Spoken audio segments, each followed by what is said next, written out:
નમસ્કાર વિદ્યાર્થી મિત્રો। તો ધોરણ 11 સાયન્સ ભૌતિક વિજ્ઞાનમાં આપણે અત્યારે ચેપ્ટર નંબર 8 ચાલી રહ્યું છે અને જે ચેપ્ટર છે આપણું ગુરુત્વાકર્ષણ। તો આ ગુરુત્વાકર્ષણ ચેપ્ટરમાં આપણે આગળના વિડિયો લેક્ચરમાં જોઈ ગયા હતા પૃથ્વીના ઉપગ્રહ વિશેની વાત કરી હતી કે પૃથ્વીના ઉપગ્રહ છે તો આ પૃથ્વીના ઉપગ્રહને એક આખું પરિભ્રમણ પૂરું કરવા માટે કેટલો સમય લાગે છે। પૃથ્વીના આ જે પરિભ્રમણ ઉપગ્રહ કરી રહ્યો છે તો એનો વેગ કેટલો હશે, એની પાસે કુલ ઊર્જા કેટલી હશે, એના વિશેની સંપૂર્ણ માહિતી મેળવી લીધી હતી। હવે આજના વિડિયો લેક્ચરમાં આપણે વાત કરવાના છીએ નિષ્ક્રમણ ઝડપ। નિષ્ક્રમણ ઝડપ અથવા તો નિષ્ક્રમણ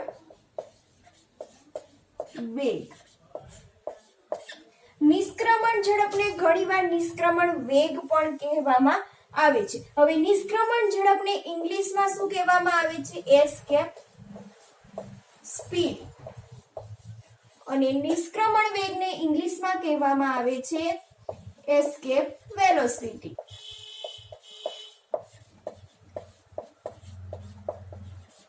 તો આજના વિડિયો લેક્ચરમાં આપણે નિષ્ક્રમણ ઝડપ અથવા તો નિષ્ક્રમણ વેગ વિશેની વાત કરવાના છીએ। તો સૌથી પહેલા તો તમને એ આઈડિયા હોવો જોઈએ કે નિષ્ક્રમણ ઝડપ કોને કહેવાય અથવા તો નિષ્ક્રમણ વેગ કોને કહેવાય। તો એના વિશેની સંપૂર્ણ એટલે સૌથી પહેલા આપણે વ્યાખ્યા જોઈશું કે નિષ્ક્રમણ ઝડપ અથવા નિષ્ક્રમણ વેગ કોને કહેવાય। તો જોઈએ, કોઈ ગ્રહના ગુરુત્વીય ક્ષેત્રમાં આવેલ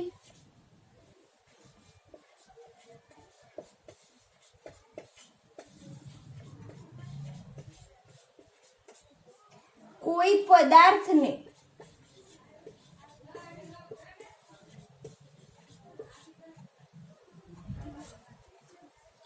આ ગુરુત્વીય ક્ષેત્રમાંથી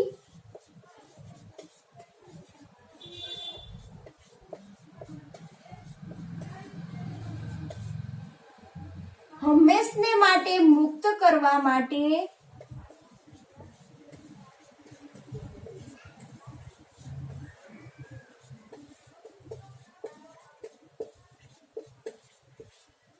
જરૂરી લઘુત્તમ વેગને અથવા તો ઝડપને નિષ્ક્રમણ વેગ અથવા તો નિષ્ક્રમણ ઝડપ કહે છે।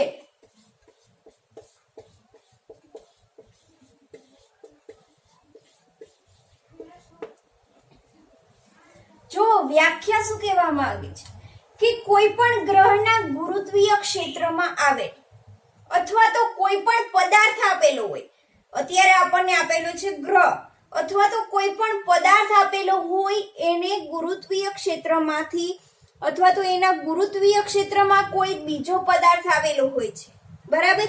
તો આ ગુરુત્વીય ક્ષેત્રમાં જે પદાર્થ આવેલો છે એ પદાર્થને આપણે હંમેશને માટે શું કરવાનો છે? ગુરુત્વીય ક્ષેત્રમાંથી મુક્ત કરવાનો છે। તો આ જે ગ્રહના ગુરુત્વીય ક્ષેત્રમાં જે પદાર્થ આવેલો છે એ પદાર્થને આ ગ્રહના ગુરુત્વીય ક્ષેત્રમાંથી હંમેશને માટે મુક્ત કરવા માટે આપણે જે વેગની જરૂર પડે છે અથવા તો જેટલી ઝડપની જરૂર પડે છે એ લઘુત્તમ વેગ અથવા તો લઘુત્તમ ઝડપને આપણે શું કહેશું? નિષ્ક્રમણ વેગ અથવા તો નિષ્ક્રમણ ઝડપ કહે છે। કોઈ પણ ઉદાહરણ દ્વારા આપણે સમજીએ કે માની લો કે આપણી પાસે અત્યારે શું છે? પૃથ્વી આવેલી છે। તો આ છે પૃથ્વી,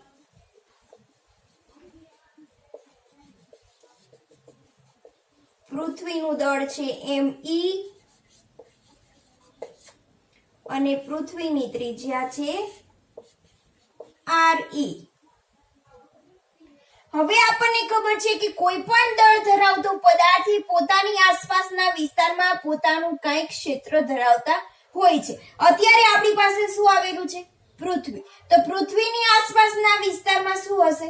ગુરુત્વીય ક્ષેત્ર હશે અને આ પૃથ્વીની આસપાસના વિસ્તારમાં ગુરુત્વીય ક્ષેત્ર હાજર હોવાના કારણે જ તેની આસપાસના વિસ્તારમાં જો કોઈ પણ બીજો પદાર્થ હોય છે તો એ પદાર્થ ઉપર શું કરે છે? ગુરુત્વાકર્ષણ બળ લગાવી શકે છે. અત્યારે પૃથ્વી આપેલી છે તો પૃથ્વી એની આસપાસના વિસ્તારમાં ગુરુત્વીય ક્ષેત્ર આવેલું હશે. હવે આ પૃથ્વીની આસપાસના વિસ્તારમાં કોઈ પણ જગ્યાએ એક આપણે શું કરશું? સ્મોલ m દળના પદાર્થને રાખીશું. બરાબર. તો આ પૃથ્વીની ફરતે એનું ગુરુત્વીય ક્ષેત્ર તો બધી બાજુ શું છે? હાજર છે.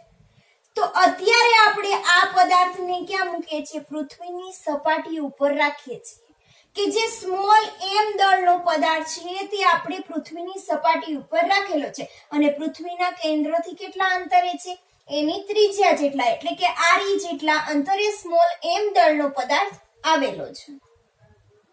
બરાબર. એના ગુરુત્વીય ક્ષેત્રમાં છે. આ ગુરુત્વીય ક્ષેત્રમાં કોઈ પણ જગ્યાએ તમે સ્મોલ m દળના પદાર્થને રાખી શકો છો. અત્યારે આપણે પૃથ્વીની સપાટી ઉપર સ્મોલ m દળનો પદાર્થ રાખેલો છે. હવે આ જે પૃથ્વીના ગુરુત્વીય ક્ષેત્રમાં જે સ્મોલ m દળનો પદાર્થ છે આ પદાર્થને આપણે શું કરવું છે કે એના ગુરુત્વીય ક્ષેત્રમાંથી હંમેશને માટે આપણે શું કરવું છે? મુક્ત કરી દેવો છે.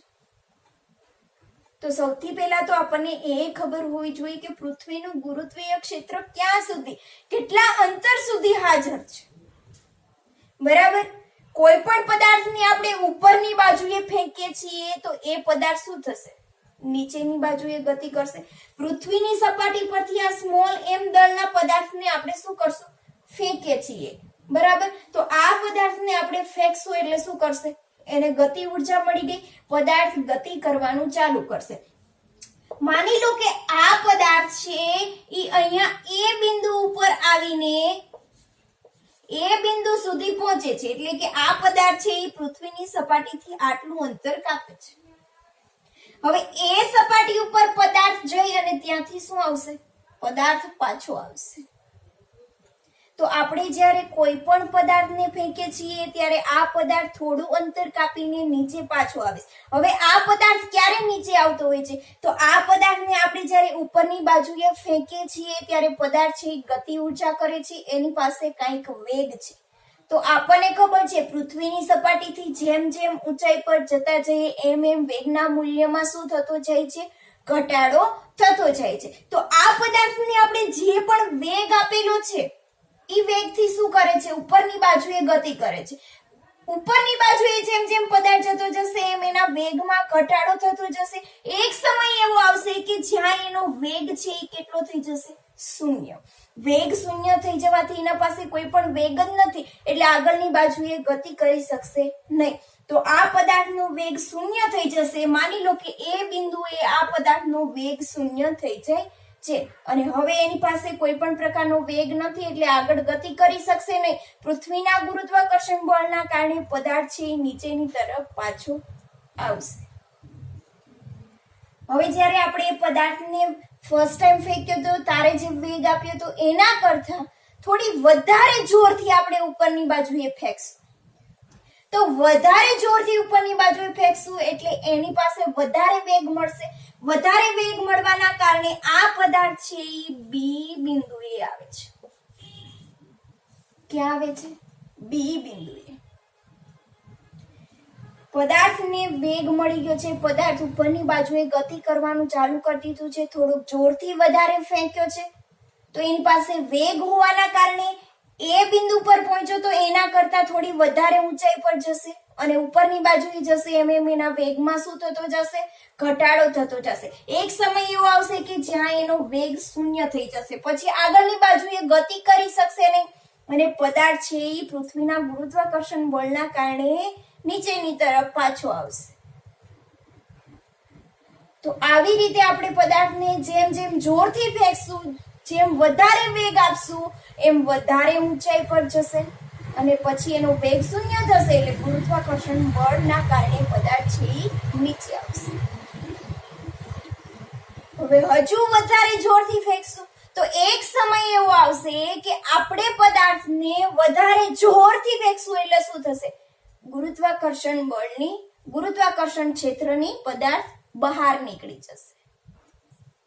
તો હવે પદાર્થને વધારે જોરથી ફેંકશું એટલે માની લો કે પદાર્થ છે એ સી બિંદુ પર આવી ગયો છે અને સી બિંદુ પર આવે છે ત્યારે એનો વેગ કેટલો થાય છે? 0 થાય છે. હવે જો આપણે સી બિંદુ ઉપર પદાર્થ જ્યારે પહોંચે છે, વધારે જોરથી ફેંકવું, વધારે વેગ આપ્યો અને એનો વેગ છે સી બિંદુ ઉપર 0 થઈ જાય છે. પરંતુ આ પૃથ્વીનું ગુરુત્વાકર્ષણ ક્ષેત્ર છે એ સી બિંદુ પર હાજર નથી. હવે સી બિંદુ ઉપર આ પદાર્થનું ગુરુત્વાક્ષેત્ર હાજર નથી.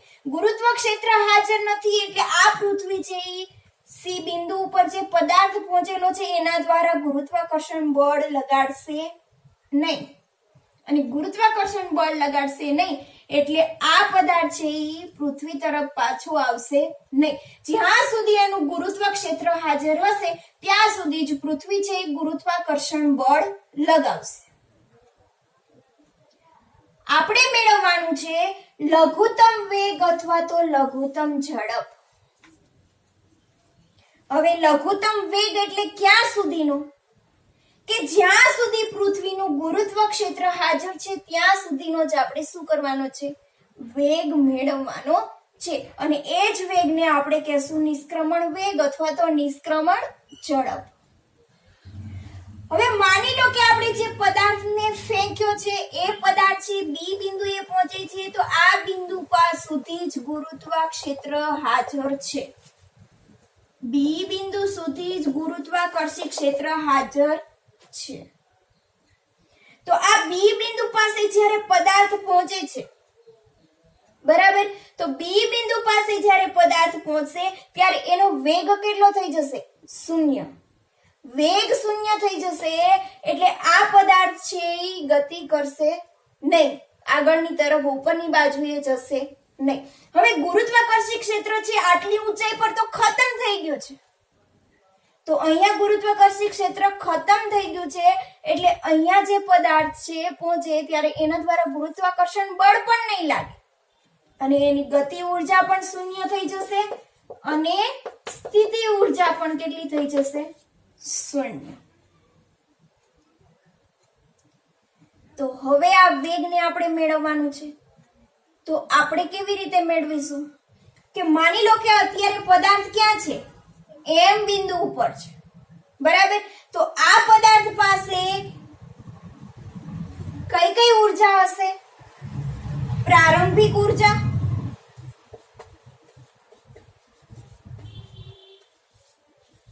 તો પ્રારંભિક ઉર્જા EI બરાબર શું થશે? કે આ જે પદાર્થ પૃથ્વીની સપાટી ઉપર છે ત્યારે એની પાસે શું છે? ગતિ ઉર્જા છે. અને ગતિ ઉર્જા ઉપરાંત કેન્દ્રથી જો બંને પદાર્થ વચ્ચે શું છે? અંતર છે. અંતર હોવાના કારણે એની પાસે શું હશે? સ્થિતિ ઉર્જા પણ હશે. એટલે ગતિ ઉર્જા પણ હશે અને સ્થિતિ ઉર્જા પણ હશે. તો બંનેનો સરવાળો. હવે પદાર્થને આપણે વેગ આપીએ છીએ અને વેગ આપવાથી શું થાય છે? પદાર્થ છે ઉપરની બાજુએ ગતિ કરે છે. હવે ક્યાં સુધી ગતિ કરવાનો છે? કેટલું અંતર આપણે લેવાનું છે? એનું ગુરુત્વીય ક્ષેત્ર ખતમ થાય ત્યાં સુધી પદાર્થ પહોંચે અને એ પદાર્થ પહોંચે તેટલો આપણે શું કરવાનો છે? વેગ આપવાનો છે. તો આ પદાર્થને આપણે ઇન્ફિનિટિવ સુધી પહોંચાડવો પડશે અને ઇન્ફિનિટિવ સુધી પહોંચાડવા માટે આપણે શું કરવો પડશે? વેગ આપવો પડશે. તો આ પદાર્થને ઇન્ફિનિટિવ, માની લો કે આ બિંદુ છે એ ક્યાં આવેલું છે? ઇન્ફિનિટિવ જેટલા અંતરે આવેલું છે. અને જ્યારે પદાર્થ છે એ પૃથ્વીના ગુરુત્વીય ક્ષેત્ર સુધી પહોંચે છે ત્યારે એની પાસે કોઈ પણ પ્રકારની સ્થિતિ ઉર્જા પણ નથી હોતી અને ગતિ ઉર્જા પણ નથી હોતી. v બરાબર શું થઈ જાય? 0. v બરાબર 0 થઈ જાય એટલે ગતિ ઉર્જા કેવી થઈ જાય? 0 અને સ્થિતિ ઉર્જા પણ 0. એટલે આ જે ઇન્ફિનિટિવ સુધી પહોંચે છે ત્યારે એની શું હશે? અંતિમ ઉર્જા. તો અંતિમ ઉર્જા શું થઈ જશે? E ફાઇનલ બરાબર kinetic energy final plus potential energy final. હવે પદાર્થ છે આ બિંદુથી P બિંદુથી ઇન્ફિનિટિવ સુધી આપણે પહોંચાડવાનો છે. તો જો પદાર્થ જ્યારે P બિંદુથી ઇન્ફિનિટિવ સુધી પહોંચે છે ત્યારે એના ઉપર કોઈ પણ પ્રકારનું ઘર્ષણ બળ લાગે છે? નથી લાગતું. સ્પેસમાં શું છે? વેક્યુમ છે. જો એર આવેલી હોય તો એરના કારણે શું થાય? ઘર્ષણ લાગે. પરંતુ સ્પેસમાં વેક્યુમ છે એટલે ઇન્ફિનિટિવ અંતર સુધી કોઈ પણ પ્રકારનું આ પદાર્થ ત્યાં સુધી ઇન્ફિનિટિવ સુધી જશે ત્યાં સુધી કોઈ પણ પ્રકારનું ઘર્ષણ બળ લાગશે નહીં. બરાબર. તો આ પદાર્થ ઉપર ઘર્ષણ બળ ના લાગે તો હવે પી બિંદુથી અહીંયા ક્યુ બિંદુ સુધી એટલે કે ઇન્ફિનિટિવ અંતર સુધી પહોંચશે. તો આપણે ઉર્જા સંરક્ષણના નિયમ પરથી ઉર્જા કેવી રહે? અચળ રહે. તો પ્રારંભિક ઉર્જા બરાબર શું થશે? અંતિમ ઉર્જા. તો ઉર્જા સંરક્ષણના નિયમ પરથી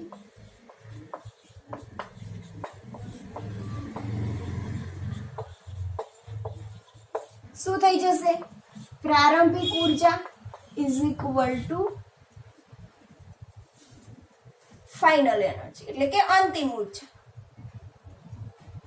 હવે જો અત્યારે આજે આપણે મેળવી રહ્યા છીએ નિષ્ક્રમણ વેગ, નિષ્ક્રમણ ઝડપ, ત્યારે આ જે પૃથ્વીની વાત કરી રહ્યા છીએ, પૃથ્વીની સપાટીથી આપણે એની ગુરુત્વ ક્ષેત્રમાંથી આપણે પદાર્થને શું કરવાનો છે? બહાર ફેંકવાનો છે. તો હવે આ પૃથ્વીથી આપણે પદાર્થને કોઈને બહાર ફેંકશું ત્યારે એની આજુબાજુમાં જે પણ કઈ બીજા ગ્રહો આવેલા છે એ ગ્રહોને આપણે અત્યારે શું કરશું? અવગણી નાખશું. એટલે એ ગ્રહોને આપણે અત્યારે ધ્યાનમાં લેતા નથી. જો આજુબાજુના બીજા ગ્રહોને અત્યારે આપણે ધ્યાનમાં લઈએ તો એની અસર આના ઉપર થતી જોવા મળે. પરંતુ આ કિસ્સામાં આપણે શું કર્યું છે? આજુબાજુના ગ્રહોને અત્યારે આપણે અવગણી દીધા છે. તો હવે પ્રારંભિક ઉર્જા બરાબર શું થશે? અંતિમ ઉર્જા. હવે ઉર્જા, કુલ ઉર્જા કેટલી છે?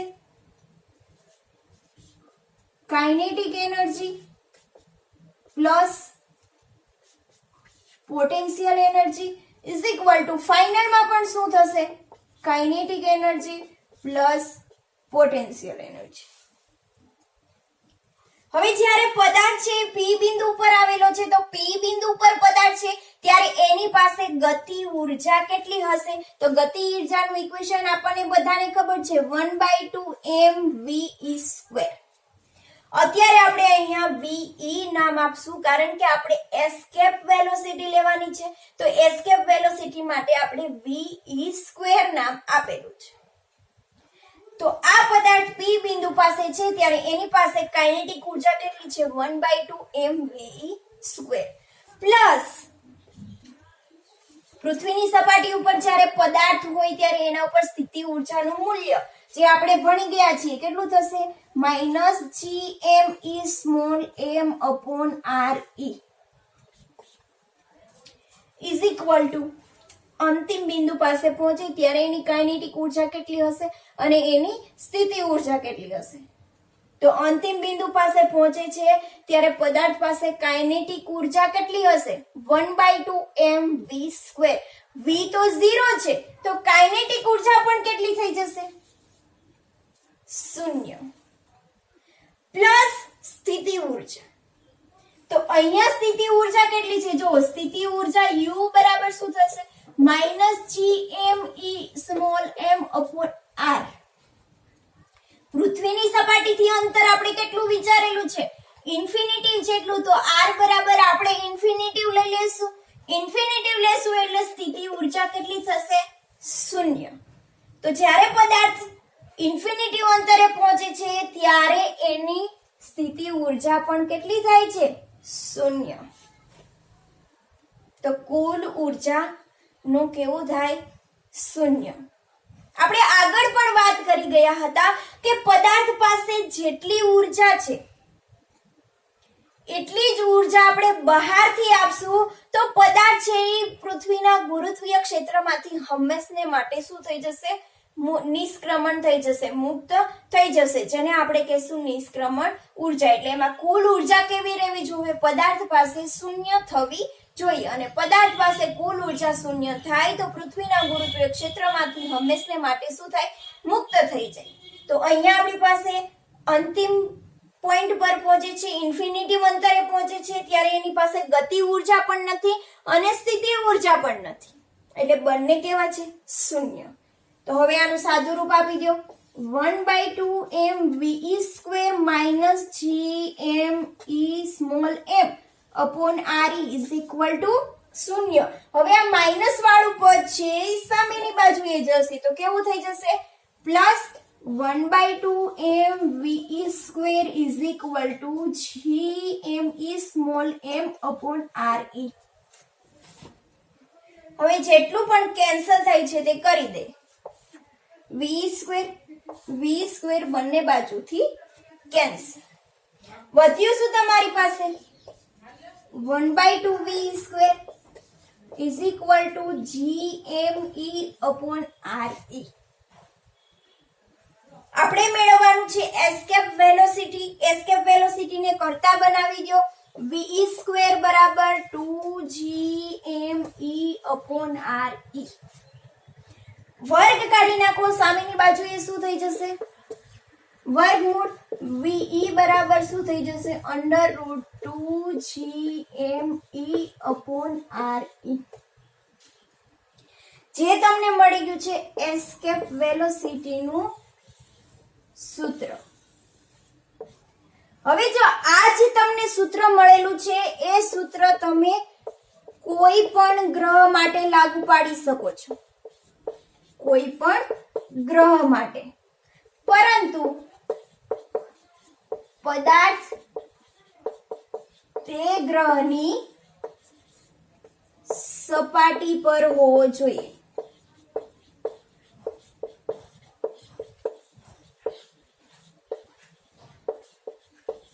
કોઈ પણ ગ્રહ માટે આ નિષ્ક્રમણ વેગનું ઇક્વેશન વાપરી શકો છો. જે પણ કંઈ પણ તમે ગ્રહ લીધેલો છે, અત્યારે આપણે જો અહીંયા પૃથ્વી લીધી છે બરાબર, તો પૃથ્વી લીધી છે તો અહીંયા પૃથ્વીનું દળ me છે અને પૃથ્વીની ત્રિજ્યા re છે. માની લો કે પૃથ્વીની જગ્યાએ તમે કોઈ પણ બીજો ગ્રહ લીધેલો છે, તો જે પણ ગ્રહ લીધેલો છે અને એ જ ગ્રહના ગુરુત્વીય ક્ષેત્રમાંથી બીજા પદાર્થને મુક્ત કરવાનો છે, તો જે ગ્રહ લીધેલો છે એ ગ્રહનું તમારે અહીંયા શું કરવાનું દળ લેવાનું અને એ જ ગ્રહની અહીંયા તમારે ત્રિજ્યા લેવાની. હવે આ જે એસ્કેપ વેલોસિટી છે એ એસ્કેપ વેલોસિટી પદાર્થના દળ પર આધારિત નથી.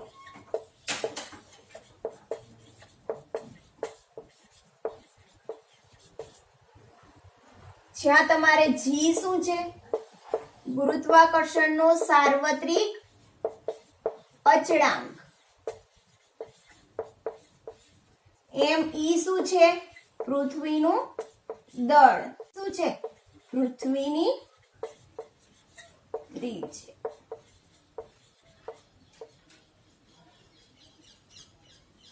તો આ જે ઇક્વેશન તમને મળી ગયું છે એ મળ્યું છે કોઈ પણ ગ્રહ માટે તમે લાગુ પાડી શકો છો. પરંતુ ધ્યાનમાં લેવાનું છે કે અહીંયા દળ જે તમે ગ્રહ લીધેલો છે એ જ ગ્રહનું દળ આવવું પડે અને ત્રિજ્યા પણ એ જ ગ્રહની આવવી પડે. હવે આપણે પર્ટિક્યુલરલી પૃથ્વી માટે આપણને એસ્કેપ વેલોસિટી એટલે કે નિષ્ક્રમણ વેગ કેટલો મળે છે તે આપણે જોવું છે. શેના માટે પર્ટિક્યુલરલી પૃથ્વી માટે. તો અહીંયા લખી દઈએ પૃથ્વી માટે નિષ્ક્રમણ વેગ. તો પૃથ્વી માટે તમારે નિષ્ક્રમણ વેગ જોવો છે બરાબર. તો ઇક્વેશન આપણી પાસે કયું છે ve બરાબર √2gme upon re. હવે પૃથ્વી માટે શું છે જો આપણને બધાને ખબર છે કે પૃથ્વીની સપાટી પર ગુરુત્વ પ્રવેગનું મૂલ્ય શું છે gs બરાબર gme upon re નો સ્ક્વેર. જે પૃથ્વીની સપાટી પર ગુરુત્વ પ્રવેગ g નું મૂલ્ય છે. હવે આ જ તમારે gs ના ટર્મમાં એટલે કે પૃથ્વીની સપાટી પર લેવાનું છે તો તમે શું કરશો 2gme upon re ઉપર નીચે શું કરશો re વડે ગુણી દો અને ભાગી દો એટલે અહીંયા re સ્ક્વેર થઈ જશે બરાબર. તો ve બરાબર શું થશે √2gs re. જે તમને ઇક્વેશન મળ્યું છે એ શું શેના માટે મળ્યું છે પૃથ્વી માટે નિષ્ક્રમણ વેગ, પરંતુ પદાર્થ પૃથ્વીની સપાટી પર હોવો જોઈએ.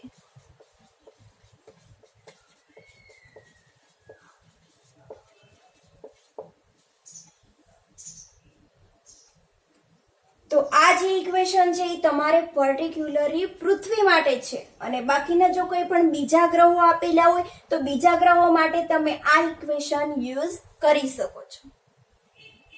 જે પણ કાંઈ ગ્રહો હોય છે એ બધા જ ગ્રહો પાસે નિષ્ક્રમણ વેગ અલગ અલગ હોય છે. પૃથ્વી પાસે પણ નિષ્ક્રમણ વેગ અલગ હોય છે. જો કોઈ બીજો ગ્રહ આપેલો હોય તો એની પાસે પણ શું હોય છે? નિષ્ક્રમણ વેગ અલગ હોય છે. તો આ થયું પૃથ્વીનું નિષ્ક્રમણ વેગ. હવે 2 છે GS એટલે કે પૃથ્વીની સપાટી પર ગુરુત્વ પ્રવેગ G નું મૂલ્ય જે પણ આપણી પાસે છે 9.8 મીટર પ્રતિ સેકન્ડ સ્ક્વેર, અને આરી છે એ પૃથ્વીની ત્રિજ્યા છે. તો પૃથ્વીની ત્રિજ્યા આપણને ખબર છે કેટલી છે? 6400 કિલોમીટર. તો ત્રણે મૂલ્ય આપણી પાસે છે. તો ઇક્વેશનમાં મૂકી દેશું તો આપણને શું મળી જશે? એસ્કેપ વેલોસિટી, નિષ્ક્રમણ વેગ. તો આપણે મૂલ્ય મૂકી દઈએ.